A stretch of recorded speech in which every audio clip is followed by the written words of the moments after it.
So I'm kind of excited to cover this stuff. It's interesting how I was in a small group men's thing this morning, and we covered Proverbs, kind of the origin of Proverbs. I thought, it'd be really cool if I kind of put Proverbs with our 8 Steps to Success, the book that Andy Albright wrote.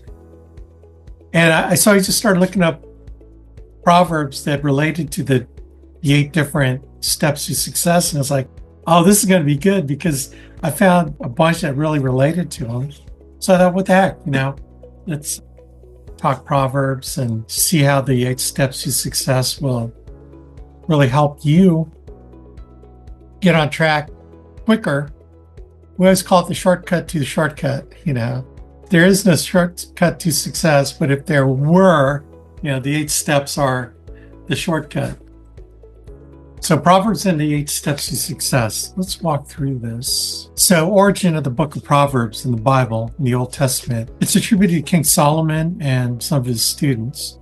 King Solomon, the wisest man that ever lived. Also, some of the Proverbs were oral tradition that was passed on prior to King Solomon. The Book of Proverbs covers several centuries during Israel's history. It was compiled and arranged after Israel's return from exile in Babylon around the 5th to 4th century BC. Primary purpose of Proverbs was to teach wisdom, not only oriented to young people, but also to advanced people, people of advanced age. So it's kind of an interesting study on how, like hundreds of years, they wanted to teach wisdom. What a great concept. And really the bottom line is character formation. When you think about it, what society that wants to endure doesn't teach wisdom, character formation, trying to perpetuate the species, right? So that's basically the origin of the Book of Proverbs.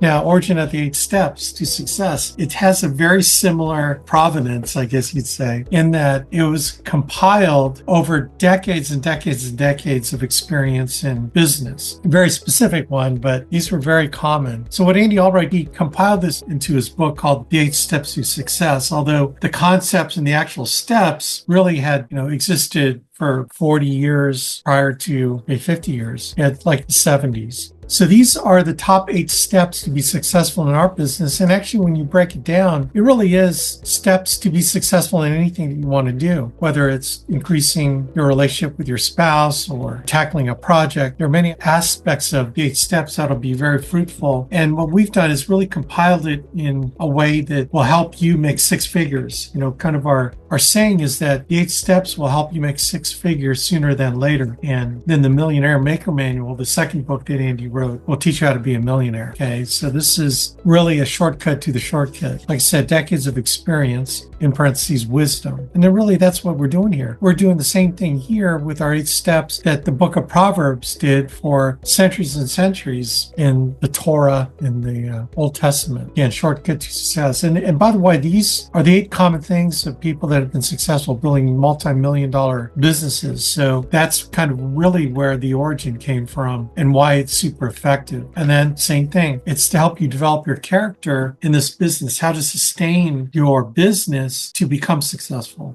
Right? The 8 things here will help you keep your mind right and help you not succumb to emotions. And that's probably one of the biggest things with the 8 Steps book. So what I'm going to do is I'm going to show you how Proverbs can meld with the 8 Steps to Success while teaching you, the 8 Steps to Success. And what's really cool is you can get this book on the Alliance bookstore, but there's also an audio version of it too, where you can listen to it. And so it's a super effective and, something that I've ascribed to for decades, literally. And I can definitely attribute my success to the things I've done in this book. So let's go with the first concept of personal use. What do we mean by personal use? It's really buying a policy on yourself. If you're in insurance, why not, right? It's one of the most important things you can do. So that's the first thing I did. I got my license in December, and immediately I wrote a home certain mortgage protection policy on myself from my family, and it's still in force. Okay. So that's what's really cool is that, I believe in what I do because I have a policy for myself from our carriers. It's like a good cook eats his own cooking, right? So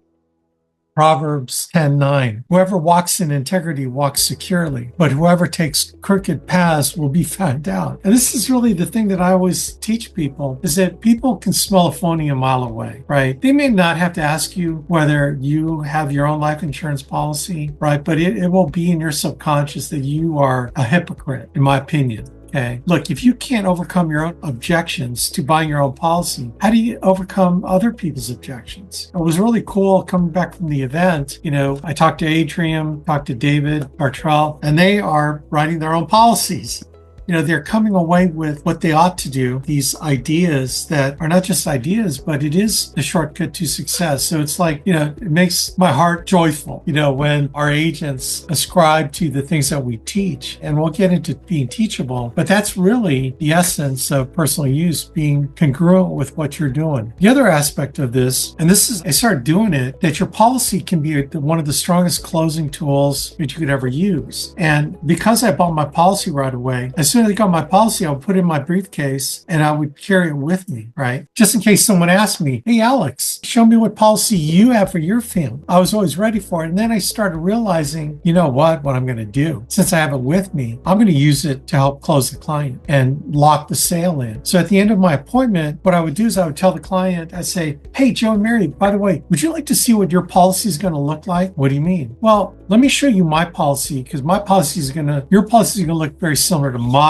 policy. So I go in my briefcase, pull my policy out, and I'd walk them through. It's like how we deliver policies. We show them what's in their policy. Well, I do it with my own, and I'll take them to the first page. I go, now you see this first page is the summary of your coverage. Like you see my coverage for my family, and it reeks of credibility, right? And they go to showing the other provisions. I show them the layout. I show them that their application will be at the end of the policy. And with the power of it is that for people that tend to be like touchy-feely people, I tell them, hey, hold on, take a look through it, and they can just feel it. And what it does is it locks down the sale, in that now insurance becomes a tangible thing. All the time you've been talking about a concept of life insurance protecting your family, but when you actually give them a policy contract that they can hold, now it locks it in as this is a real thing that I'm purchasing, and been super effective for me, man. And I would recommend you do the same. The other thing about buying a policy on yourself is that you'll learn how our system works. Like you'll learn how to go through an electronic application. You'll be able to track your policy through pending at the carrier, and then you'll see it finally get issued. Then you're going to see yourself getting commissioned on your own policy and how commissions work. I mean, it's a fantastic way to learn, right? How to write life insurance, and then what happens when you submit a policy. So it's one of the best training tools, buying your own policy. So personal use, whoever walks in integrity walks securely, but whoever takes crooked paths will be found out. So don't be a hypocrite. Get your own policy. But Alex, I got a policy. I've got a Gerber's policy from my parents when I was a kid. It's like, dude, that does not count. Hey, you need to get a policy from one of our carriers. I don't care if it's a cheap $10 accident policy. I don't care what it is, but you just need to have that integrity, having a policy from one of the carriers that we represent. Okay. Personal use.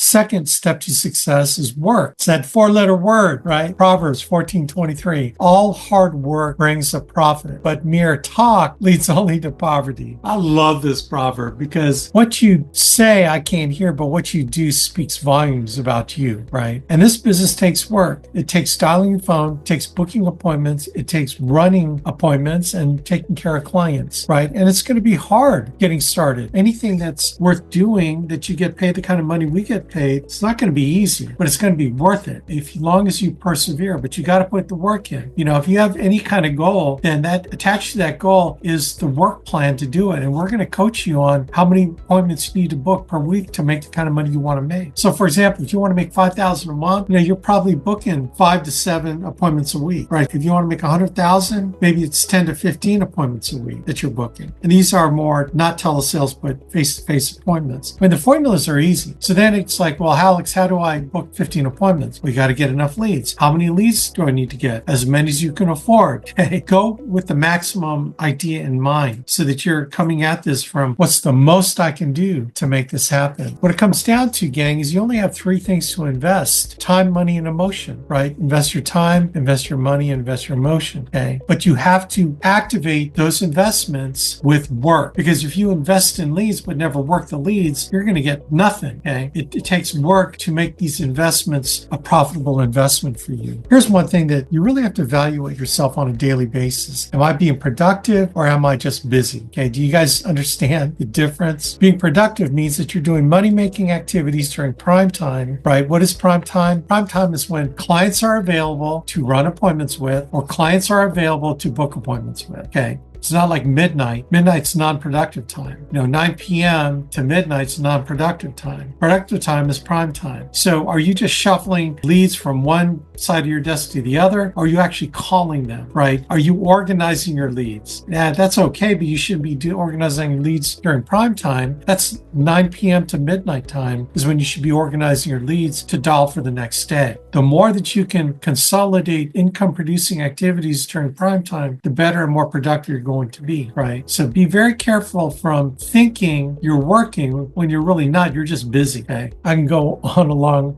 time on that one. The 11th commandment, thou shalt not fooleth thyself, okay? Don't be complaining to me. Alex, I'm not making any money. Okay, what are your dial counts? When have you been dialing the phone? Do you have a schedule that you're working to? I'm going to ask you a bunch of questions, and what you're going to find when I ask you cutting questions is that you're not working. When you tell me you're full-time, you know what full-time is to me? Full-time is when you are not sleeping. That's full-time. Full-time is when you're not sleeping. Okay, that's the way I look at full-time. So you're working half a day when you're working 12 hours. Now, I'm being a little bit extreme, but I want you to understand when you're in a business like this, 100% commission, you got to dedicate whatever it takes starting out. At some point in the future, when you've got things down, when you're able to create solid ratios of your activity versus results, then you can back off and do what you need to do when you need to do it and have that flexibility of schedule. But you cannot have the luxury of controlling your calendar when you're not even good enough yet, right? In my opinion, you need to put everything you can, as much as you can, into the getting started phase so that you can have the option to take advantage of the schedule control later. But you earn that right to get through the learning curve, okay? Are you disciplined to a schedule?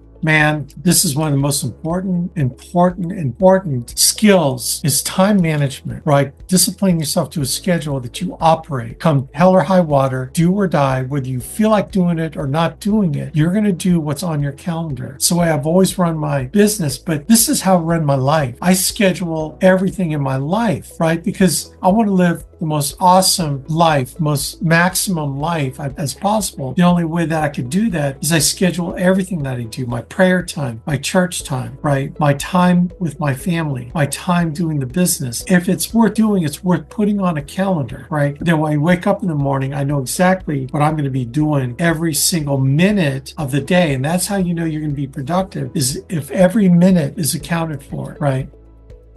Third, listen. Are you listening to audio? Okay. Are you listening to, are you listening to ESPN radio? Are you listening to junk or music while you're in your car? Right. Listening to audio gives you every opportunity to continue to learn while you're in your car, while you're, piddling around the house doing chores or whatever, putting important podcasts and uplifting and teaching and training, the 8 steps to success on audio, right? Proverbs 1:5, let the wise listen and add to their learning, and let the discerning get guidance. Again, let the wise listen and add to their learning, and let the discerning get guidance. So in our business is about changing the way you think, because when you change the way you think, you change the way you feel, you change your actions. When you change your actions, it affects your results, right? And so the more you can put positive stuff in your head and eliminate the negative crowd, the more you have a chance to form a proper thought process and how to be successful, okay?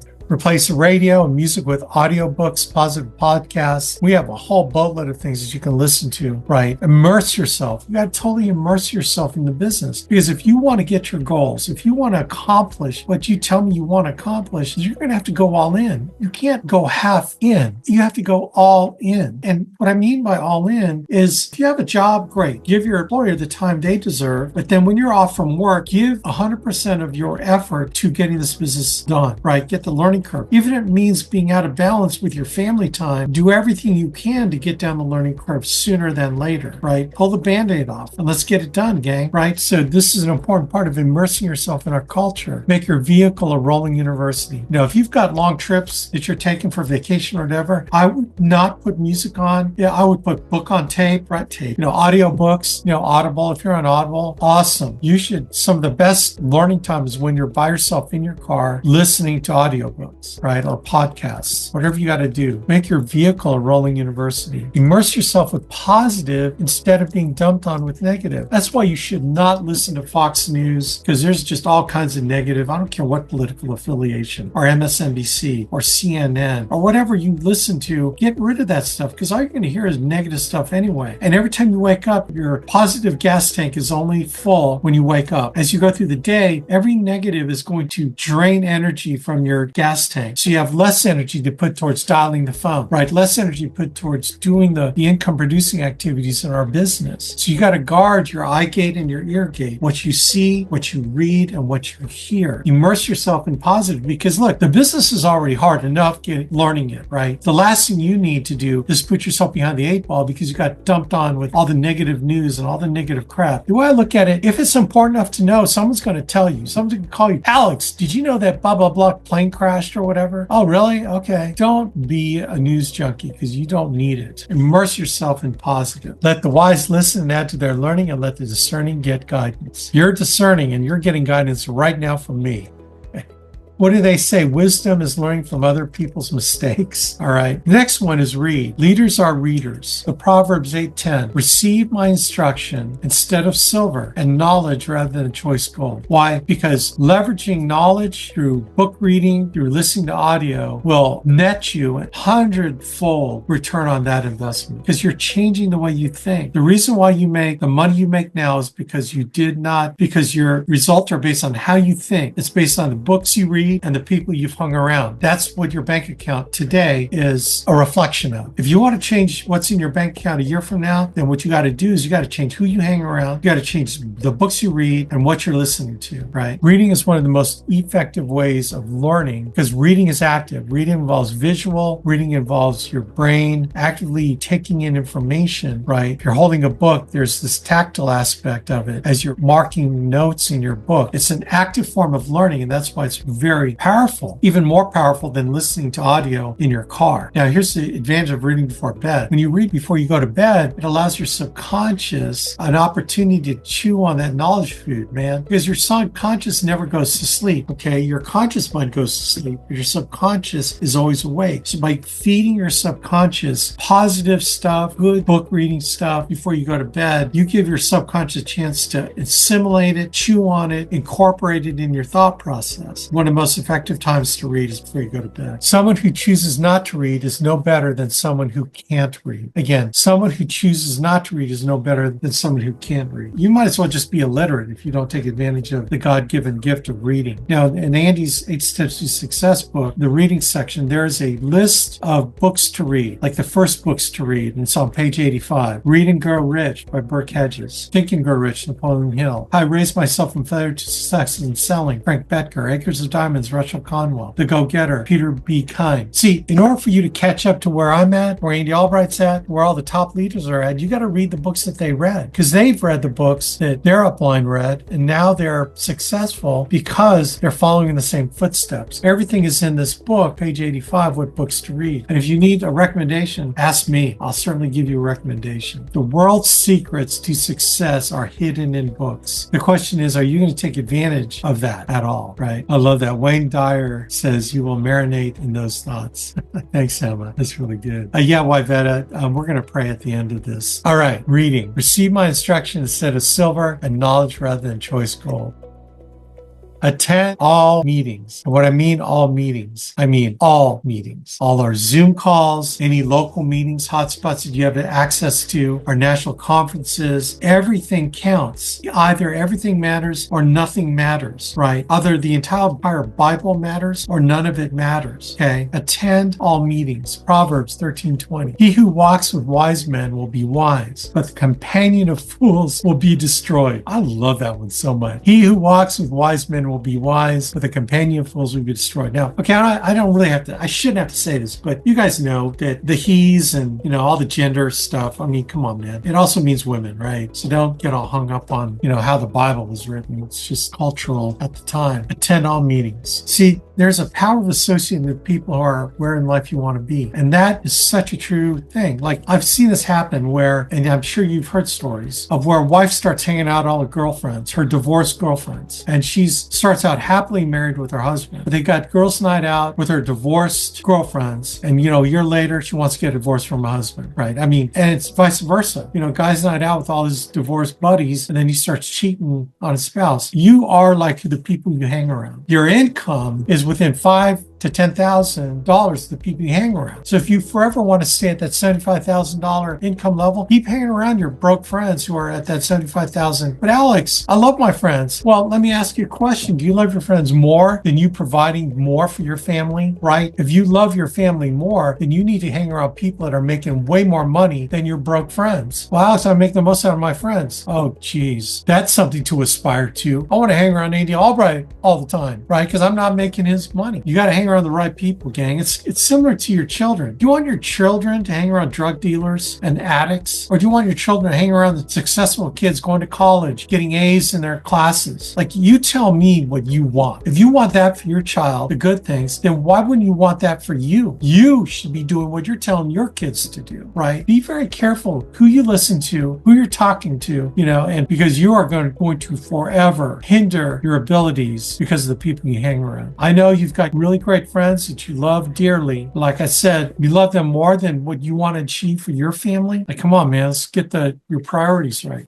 The most important way to model successful behavior is to get around successful people. Just like I said, right? If you want a great marriage, get around people that have great marriages. If you want to enhance spiritual life, hang around people that have awesome spiritual lives. If you want to become wealthy and have financial freedom, then you hang around the people that are wealthy and have financial freedom. And you know what's interesting? The people that apply the 8 steps to success in all aspects of their life will have great marriages, right? They'll have great financial success, right? And they'll have great spiritual lives. Kind of interesting how that works, right? Attend all meetings. The only difference between you and successful people, right, is what they do with their time, the books they've read, and how they make decisions. Right? You are where you are because of all the decisions you made, no matter how disordered those decisions were. Wealthy people make decisions differently. That's why they become wealthy, because they make different decisions than you, right? A lot of people live hand to mouth. They spend as soon as they get money, they spend all of it. They don't have any sense of investing, right? They don't have any sense of delayed gratification. But when you start hanging around the right people, they're going to teach you by what they do, by their example of delaying gratification, of investment return mentality. They aren't saddled by job broke people, and you got to get around them, whether it's a Zoom call, hotspot meeting, our national conferences. We have one coming up in July, our family reunion event, Legends of the Arena, and that's like 90 days from now. And right now, the ticket prices are discount through Sunday. I think it's $249 to get a ticket, and that includes 3 meals, okay? Because it's going to go up to $449, right? And there's a payment program if you want to go on that, but you got to get it, King. It's on the ARC under events. You can find it, but attend all meetings. The meeting that you should have been at is the meeting you missed is the one you should have been at. Like this last weekend, we were at our event, Stage Success, and there were nuggets coming from the stage. Not only that I was picking up for me, but I was thinking about agents that chose not to go, and they had like weak excuses, like they didn't have enough money. It's like, seriously, dude, that's an excuse? Like, if I told you that there was a $10,000 check, and I'll tell you exactly where it is at Burlington, North Carolina at the headquarters, it's going to be taped under a desk, and I'll tell you exactly where it is if you show up. I think you'd figure out how to get there. If it was $500,000, I think you'd figure out how to get there, right? It's all a matter of priority. See, the bottom line is people do what they want to do. You do whatever you want to do. See, you people chose to be on this call because you wanted to get more out of the business and more out of your spiritual life and how to meld those two things together. There's a whole bunch of other people that didn't decide that was an important thing, and they're missing out. Of course, I'm going to make this available on video, but it's nothing like being there at the monthly event live where you get every little thing from it. Okay. Money should be the reason you should be going to events because you lack of it. Well, how do we get the money? Okay, remember you're selling life insurance? Remember that part where you get paid $500 when you make a sale of life insurance? Remember that part? Let's sell life insurance to your warm market. I'm sure there are people you love and care about that need life insurance or need more life insurance. We will help you take care of your warm market so you can get the money to invest in the next conference. Attend all meetings. Number 6, be teachable. Proverbs 13:18. Poverty and shame shall be to him that refuseth instruction, but he that regardeth reproof shall be honored. Okay, this is the King James Version,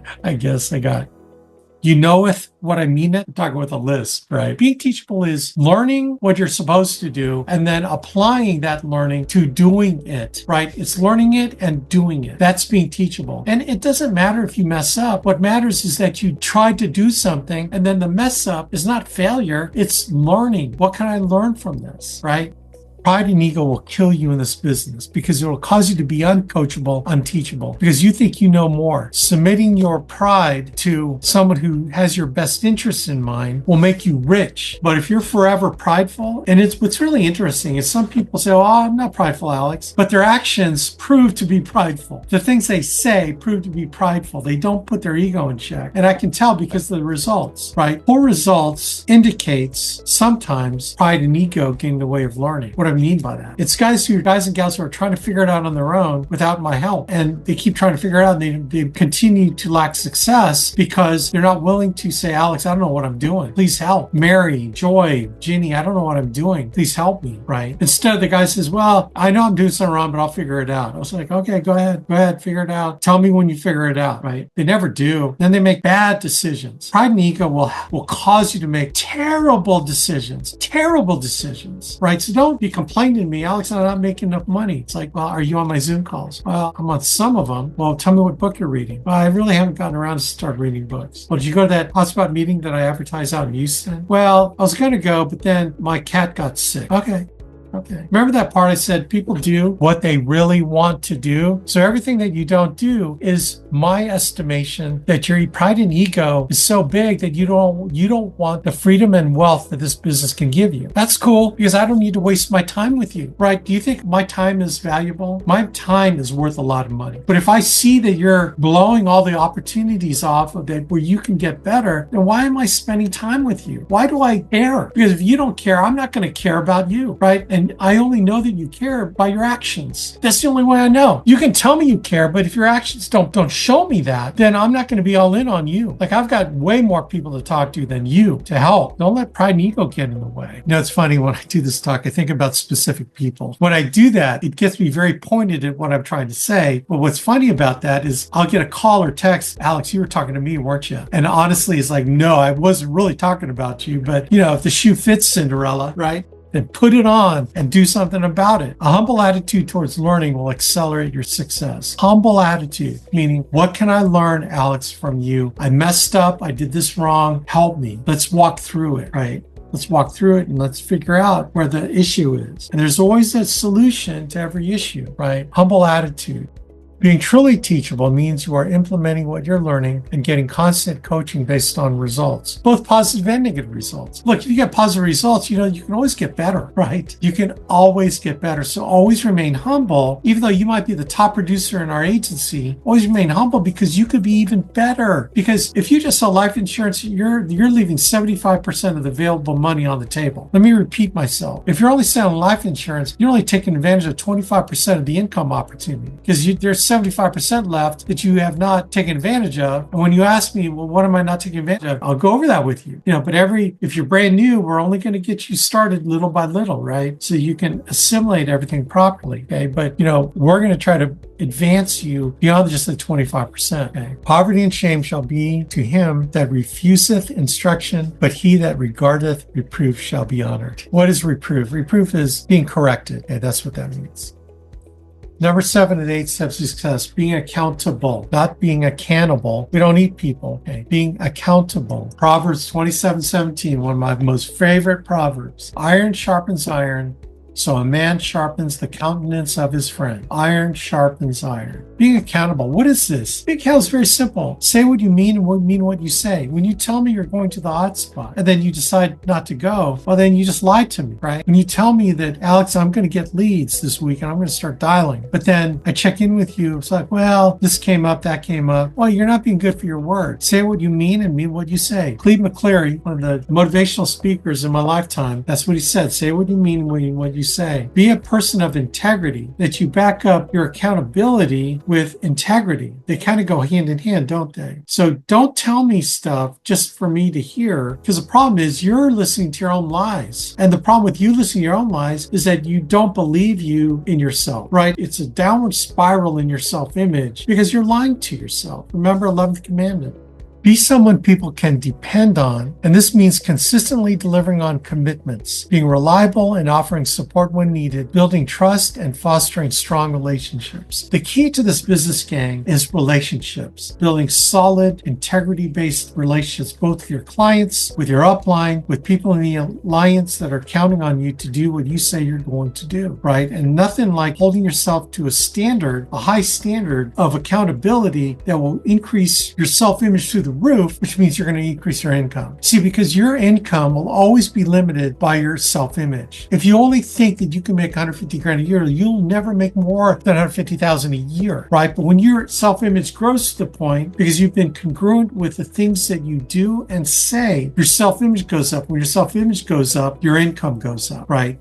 Anything that you do to hurt your self-image, the only real way to hurt your self-image is based on what you do. Yeah, you have people dumping on you, but you know what? You can get away from those people. See what I mean? It's up to you. It's your choice to get away from negative of people that are tearing your self-image down. It's what you do. It's not what they do. They can be negative all day long, but if you get away from it, it's what you can do to react to it. It's empowering yourself by being accountable to yourself, and your dreams and goals will increase your self-image, and your income limitations go through the roof.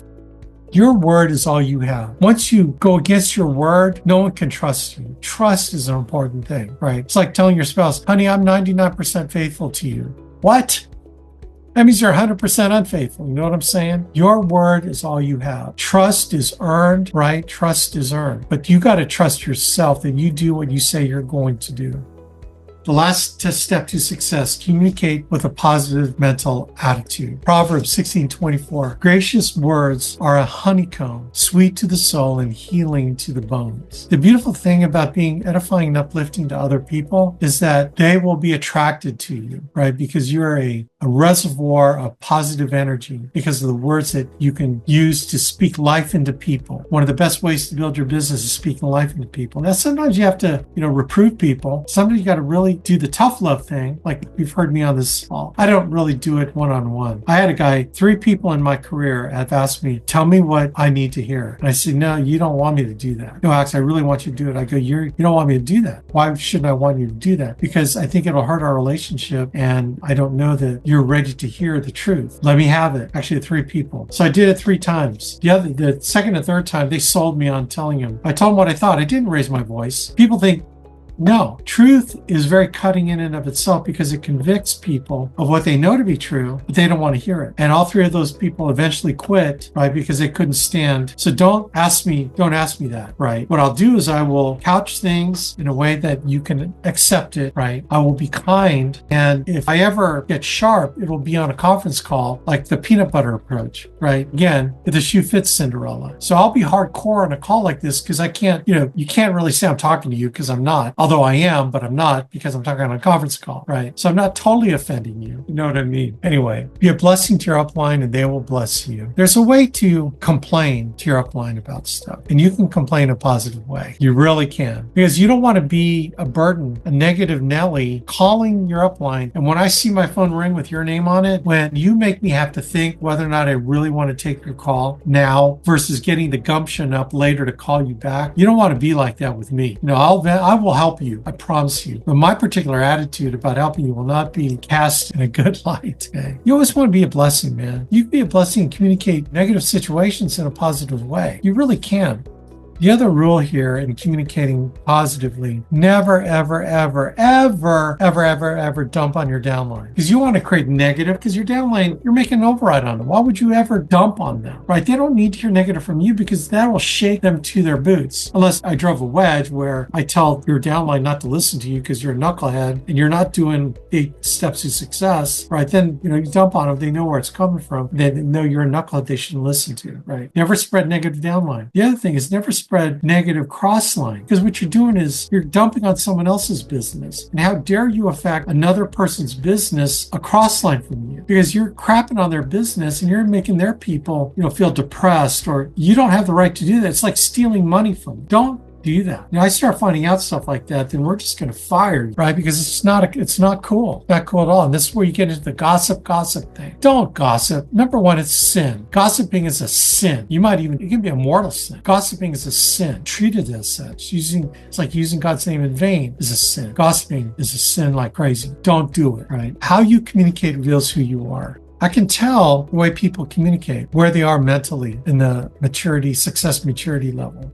I can definitely tell. Right. Now, look, you can communicate negative to me. I don't want to hear everything's going great, Alex. No. I'm not saying that. What I'm saying is communicate, but do it in a positive way, right? When I say how things going, it's like, well, I'm dialing. I did 50 dials. I know I should have done more dials. I don't know what's wrong with me. I just sat there and stared at my leads. Please help. What am I doing? Okay, cool. Don't give me a lot of backstory either. Well, Alex, when I was a child, I suffered from this particular situation where I got beat up by a bully. And it's really something I've carried with me all my life. Let me tell you the 10 things that in timeline in my life that has affected me. And then I'll eventually, 45 minutes from now, get to what I'm dealing with right now. It's like, oh my gosh, gang, don't do that, please. Because not only do I have to hear it, but you got to hear yourself doing it again and again and again. And you're dumping on yourself, right? Communicate the situation succinctly, quickly, not a lot of backstory drama, as if that's going to really affect what I'm going to recommend, right? Okay, so just be careful. Communicate a positive mental attitude. And then always be kind. Kindness never fails. Always be kind. If you're focusing on being kind to people, your life will be so much better in so many ways. Because your kindness will attract kindness, right? When you sow kindness, you will reap kindness, right? When you sow good and uplifting words, you're going to reap that back at you. And it's going to be nothing but, awesome stuff, gang. So that is Proverbs and the 8 Steps to Success. I hope that made sense, gang. I really hope you internalize it. Wow, I can't believe it took all this time. I thought it was going to be a half hour. Honestly, I thought it was going to be a half hour session, but maybe not. Anyway, gang, appreciate y'all. Let's close it out in prayer, right? Heavenly Father, thank you for bringing everyone on this call, and I hope you open their hearts and minds to the message that you want to give to them through me. I've surrendered to you. Please let them surrender to you and your will in their lives, because their lives will be so much joyful when they let you run the show and not themselves. Lord, bless them, bless their businesses, bless their families, bless whatever ailments that they're dealing with, like Tommy's foot, and anyone who's got illnesses and family members who are dealing with illnesses, help them overcome with healing, but most of all, healing in spirit, because that's where everything really counts. So I ask this in your name, in the name of Jesus, amen. All right, gang, God bless. Take care. Let's rock and roll. Let's do this thing, and appreciate y'all. Bye now.